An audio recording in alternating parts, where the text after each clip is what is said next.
Thank you for joining us for another episode of Marking the Times. This is Dr. Mark Hitchcock. Again, I'm here in my office at Faith Bible Church in Edmond, Oklahoma. And all kinds of things kind of breaking in the news. We had the big debates, of course, the other night. The president and the first lady have COVID. So there's all kinds of things that are happening out there in the news today. But I think, one story that's kind of been buried with all that's been happening in the news, and I've kind of highlighted this along the way, but it is what's going on with Iran and with Israel.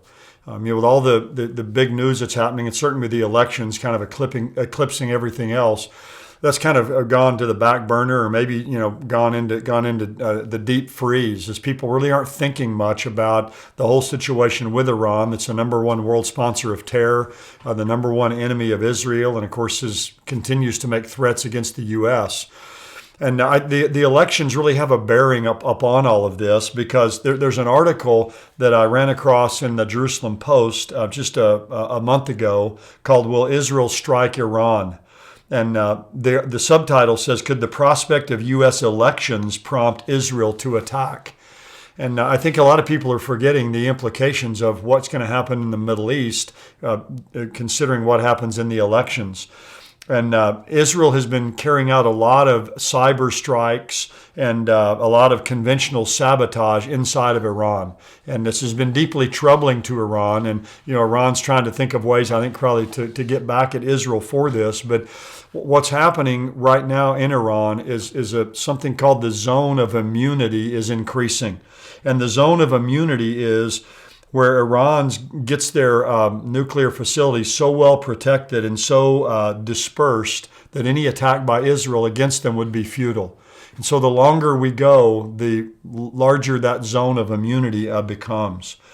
Now, one of the things that's really interesting in all of this is, people are asking, well, is Israel going to launch some kind of a preemptive attack? We've talked about that a long time. And of course, this is all important because of what the Bible says in Ezekiel 38, that Iran is going to be part of these nations that attack Israel in the end time. So that's how this is all related to end time prophecy.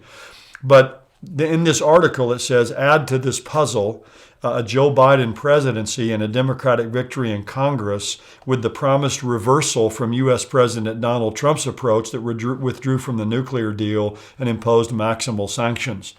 Because Joe Biden has promised that he will re-engage with Iran and he will enter the Obama-era nuclear deal and ease sanctions really before renegotiating significant outstanding issues.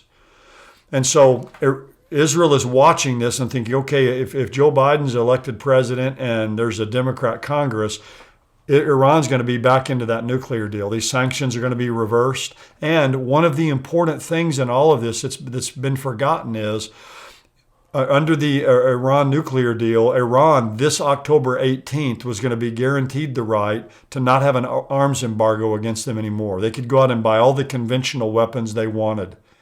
And so if Joe Biden is elected and re-engages with that Iran nuclear deal, that will happen where Iran will be able to go out and buy all the conventional weapons they want. Now, recently, the U.S. did something very, very smart, very strategically important, and that is they initiated in the United Nations Security Council something called the Snapback Process, which snapped back all of these sanctions against Iran, which means on October 18th, they're not going to be able to go out and buy all the arms they want to buy. That arms embargo won't be lifted. And that's very important for the United States, but it's very important for Israel. But again, if Joe Biden's elected, he's going to re-engage in that. All those sanctions will go away. Iran will be able to purchase all the conventional weapons they desire. And of course, on the nuclear front, the time period for Iran to break out into nuclear capability has gone now from a year now just to several months. And so all that is to say, Israel's over there watching all of this. They're watching what Iran is doing on the nuclear front. They're watching this arms embargo against Iran, what's going to happen with that.